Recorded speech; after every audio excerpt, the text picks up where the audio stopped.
Is now a good time to buy a home? Absolutely. And I'm going to tell you 4 reasons in this video that are going to shock you and hopefully inspire you to make moves before the end of the year or making it a priority for the top of the new year. Like, this is tried and true based on my experience, but these are strictly recommendations. So let's jump in. The number 1 reason why you want to buy a home now is that there is less competition. At the recording of this video, it's October, and we know that we're moving into the holiday season. Thanksgiving is coming, Christmas is coming, New Year's Eve is coming, and people are not going to be focused on buying a home, which means that there is less competition. We know those summer months, those spring months, people are moving because kids are out of school. They just have more time to actually dedicate towards their home buying journey. But if you prioritize it now while everyone else is not prioritizing it, you can likely get some of those benefits that are not as readily available, such as seller credits, being prioritized in different first-time homebuyer programs. Like, the opportunities are endless, and I want to let you all know that I bought my home at the end of the year, and I'm so glad I did, because there's so many things that I gained that I'm going to go over in this video. I don't even want to jump ahead. So stay until the end, because I will tell you when I bought and what I gained by buying at the end of the year, because it's unique to me. So number 2 is that usually there are lower prices, or the prices are stabilizing. So if you've really been understanding and paying attention to market trends, you'll notice that homes are at their peak price again during the spring and in the summer, because they know that that's when most people are going to be ready to move, because it's when their kids can move, that's when they can switch schools, that's when they have the time to pack things up, it just makes more sense. But if you can find a way to make this happen now, you can likely get the best price of a home. Now, it's not guaranteed. I'm not some economist or anything like that, but this is just what I've been studying, because real estate is my passion and I'm really excited about building my own portfolio. So I'm paying attention to these things, and hopefully you benefit from them. So if you want something that, isn't being beat out by like people who are offering $5,000, $10,000 above the asking price, then I would highly encourage you to focus your purchasing on, again, the end of the year. The latest is top of Q1, which is January to March of next year. Like, there's so many benefits to that. And it's better to get a price that matches the appraisal, which means that someone came out, assessed the home, and said it's worth this much, than having, again, to go back and say, okay, well, I want this home.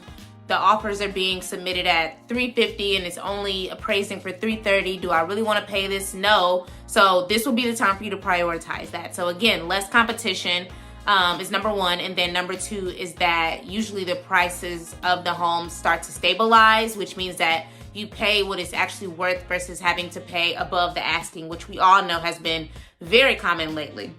The third thing that you'll be able to benefit, and this is purely financially, because I'm a financial girl, I'm a certified financial educator, and I'm all about stretching my coin, okay? The third thing is that you pay less property taxes. So when you assume responsibility of a home as a home owner, you have to pay taxes. Those taxes go to the communities around you. So it goes to public spaces like your parks, schools, the roads, anything that's public infrastructure. You are contributing to as a homeowner to make sure that it's continuing to meet the standards of everyone in the community. So if you buy at the end of the year or close to the end of the year, then guess what? You pay less. So my property taxes were only for 3 months. I actually bought in October. So it really worked out for me that I only had to pay 2 months, because I bought at the end of October. I only had to pay 2 months of property taxes, versus if I bought in April, I have to pay April, May, June, July, August, September, October, November. That's 8 months versus 2 that I paid because I bought on the very last day of October. So that's a benefit that a lot of people don't think about. It's like, that's more money that we're keeping in our pocket and still being able to take advantage of some of the incentives from a tax perspective, which leads to point 4, which is around less interest, less mortgage interest. So we know that And if you don't know, I'm going to include the link in the description. I have a whole video that breaks down what your mortgage consists of, because it's not just your principal. And just real quick, it's your principal, which is the amount that's actually going towards your loan, you know, to lower it. There's the interest, which is going strictly to the lender. Like, they are charging you interest because they gave you money and you're paying them back money. So, you know, everybody has it. Whether you have a car note, student loans, interest rates, or interest rates. There's taxes, which we just discussed, property taxes, which is required for everyone. No one can get out of property taxes. And then lastly is insurance. And usually that is your homeowner's insurance, and it can also include your private mortgage insurance if you put down less than 3%. I'm sorry, less than 20% on as a down payment. So again, I'll put the link to that in the description because it's really important for you to know that. But anyway, back to why we're here. Less interest means more money in your pocket. So again, if you buy in October, November, December, you're paying way less than someone who's buying in April and is having to take responsibility for interest from April to December. So hopefully that makes sense. And just to show you how this still benefits you, despite you paying less across the board, is that you still can take advantage of these tax incentives on your taxes that following year. So again, to tell you more about my background, I bought my home at the end of the year in October. And when I filed my taxes in the new year, I got to still deduct the interest that I had paid, which was very little, obviously, but I still got to deduct the mortgage interest, my mortgage interest, a small portion of it. I also got to deduct my moving expenses because I moved from one place to the next. And in the state that I am in, you can deduct a lot of that because it was for your new home. So some people will allow you to deduct a portion of your taxes. Like, some people did allow you to deduct so many different things. This is going to be based on your state. But the goal and the highlight that I want to make sure that you all understand is that despite you paying less in taxes, less in insurance,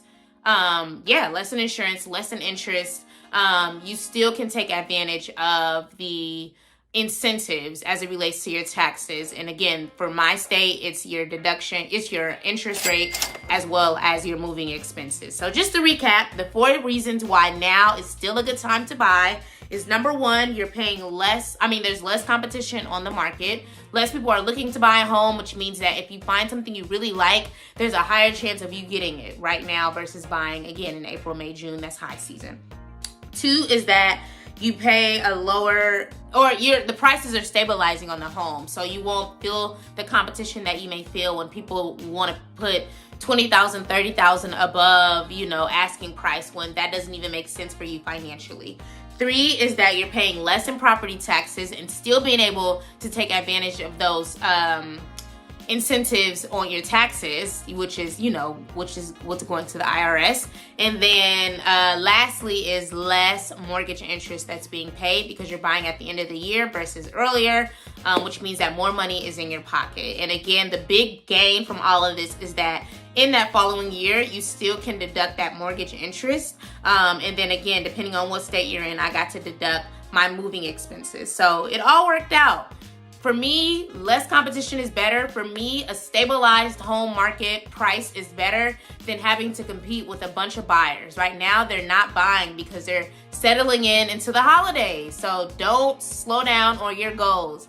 Focus on your home buying goals. Please focus on your home buying goals. If you need insight and support on how to do so, please DM me or comment below. And check out Ready to Own, which is my 100-page workbook for first-time home buyers that is tried and true. I literally created this based on my experience because I needed a place to understand A to Z what home buying was like for me. And I still use this as I look through the different properties that I'm considering for my rental. So this is linked below. If you have any questions about home buying, please let me know. I'm happy to help. And I will see you guys on the next video. Peace.